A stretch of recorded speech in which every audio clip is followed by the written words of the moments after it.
एक बड़ा विषय चल रहा है कि साहब, मैं अभी और जगह का, मैं तो अब माननीय मुख्यमंत्री जी ने मथुरा और वृंदावन के लिए और आगरा तक के लिए यमुना सफाई की चर्चा की, अच्छी बात है। लेकिन ये मुख्यमंत्री या ऐसे हजार मुख्यमंत्री भी आ जाएं, जब तक हम और आप नहीं सुधरेंगे तब तक कितनी सफाइयां होती रहेंगी। अभी दिल्ली में कार्यक्रम चल रहा है मां यमुना को साफ करने का। तो जब पानी रोका गया है बैराज पे कालिंदी कुछ के वहां से, तो लगभग पूरा मैदान हो गया। तो वो मैदान जो है 1 फुट 2 फुट नीचे गई नदी और मैदान हो गया। नदी को बहने के लिए जगह चाहिए, तो लोगों के कचरे से वहां टापू बन गया है।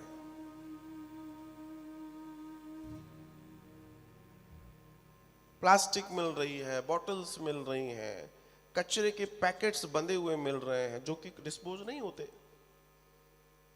हम पूजा करने जा रहे हैं और ले कचरा लेके वही में डाल दे रहे हैं, पन्नियां डाल रहे हैं, जो डाल रहे हैं। अब लोगों ने वहां दूध चढ़ाया हुआ, दूध का पाउच भी वहां करोड़ों की संख्या में पड़े मिल रहे हैं। तो कौन सी नदी नहीं रुकेगी? हम नदियों की सांसें घोंट रहे हैं।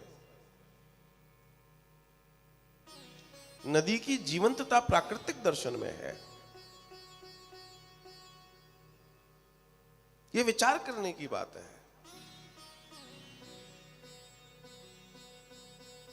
और ये बहुत सोचने की बात है। आज हमारी नदियां प्रदूषित हैं। किसकी वजह से? हमारे वजह से। हम अपने घर में तो सफाई चाहते हैं, लेकिन वो गंदगी कहां जाके मरेगी इसकी कोई किसी को चिंता नहीं है। आपको जान के आश्चर्य होगा,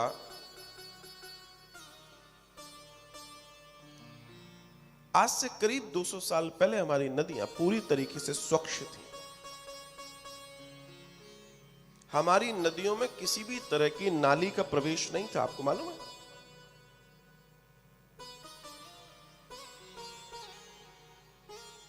तो तब पुष्प गिरते थे, पत्ते गिरते थे, तो पुष्प और पत्ते प्राकृतिक चीजें, वो डिस्पोज हो जाते थे।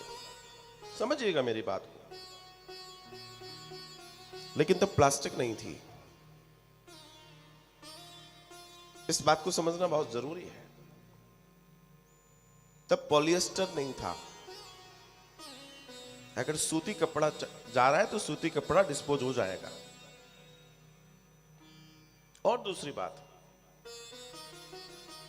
तब तक हमारे देश के अंदर किसी भी नदी में सीवेज नहीं था। जी हां, जितने नगर होते थे उस नगर में ऐसी प्रणाली होती थी कि किसी भी तरह से सीवेज, यहां तक कि क्षमा कहते हुए कहता हूं कि इतना भारतीय संस्कृत जो दर्शन है वो इतना सुदृढ़ था कि नदी की और मुंह करके लोग शौच नहीं करते। इतनी पवित्रता थी। लेकिन समय की जो स्थिति बनी, अंग्रेजों ने पूरा सिस्टम बिगाड़ दिया। क्योंकि जब वे वहां से आए तो ये सिस्टम उनके यहां था। लेकिन 1830-35 के आसपास वहां एक बड़ी घटना घटी। घटना ये घटी कि उनके यहाँ के सीवेज जब नदी में जा रहे थे, टेम्स आदि इत्यादि में, तो एक समय के बाद वो सीवेज नीचे जपते चले गए। और एक समय ये आया था, जैसे आज कोरोना फैला है, वैसे वहां लोग निकल नहीं पा रहे थे। पूरे नगर में बदबू ही बदबू थी। और जब उन्होंने शोध किया इस बात पे, तो पता पड़ा कि जो सीवेज इतने वर्षों से छोड़ा जा रहा था वो नीचे बैठ चुका है, और उसके वजह से पूरा नगर बीमारी और बदबू से पीड़ित था। तब उन लोगों ने उस पर कार्य किया और कार्य करके सीवेज सिस्टम्स बनाए और अपनी नदियों को साफ कर लिया।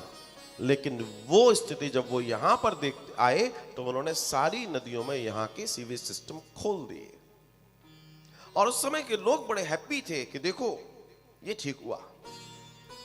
लेकिन उन्हें ये नहीं मालूम था कि हमारी सांसों को प्रदूषित किया जा रहा है, हमारे जल को प्रदूषित किया जा रहा है।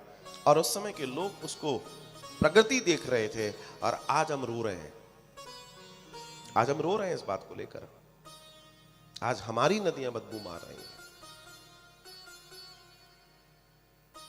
इस बात के लिए प्रशासन को, सरकारों को चेतना होगा और जागना होगा, क्योंकि अगर पीने का पानी प्रदूषित हो जाएगा तो जीवन मरने की स्थिति में आ जाएगा। इस बात को समझना बहुत जरूरी है। मैं बहुत स्ट्रांगली इस बात को कहना चाहता हूं। जब तक इस सिस्टम के लिए, जो सिस्टम बनता है सीवेज का, उसको ना बनाया जाए, तब तक हम अपनी नदियों का आनंद कैसे लेंगे और ये जिएंगी कैसे? इस बात को समझना बहुत जरूरी है, जानना बहुत जरूरी है।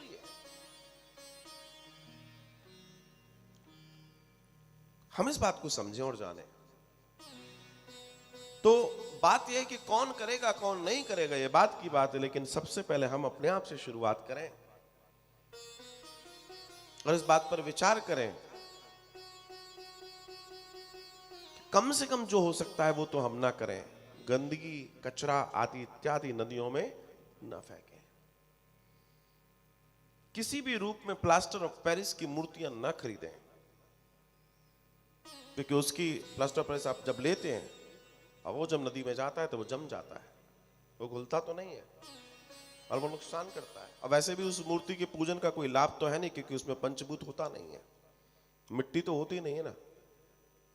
मिट्टी की ही मूर्ति पूजने योग्य है, पीपी की तो नहीं होती है। लोग सोचते हैं बड़ी सुंदर है, हल्की है, सुंदर, लेकिन उसकी तो पूजन ही नहीं होती। गणेश उत्सव में लोग बड़े शौक से लेकर आते हैं, लेकिन वास्तव में उसका कोई वैल्यू नहीं है, क्योंकि उसमें पंचभूत नहीं है, उसमें माटी नहीं है। सूत्र की बातें हैं जिन्हें समझना और जिन्हें जानना हमें बहुत जरूरी है। हम लोग तीर्थ में हैं,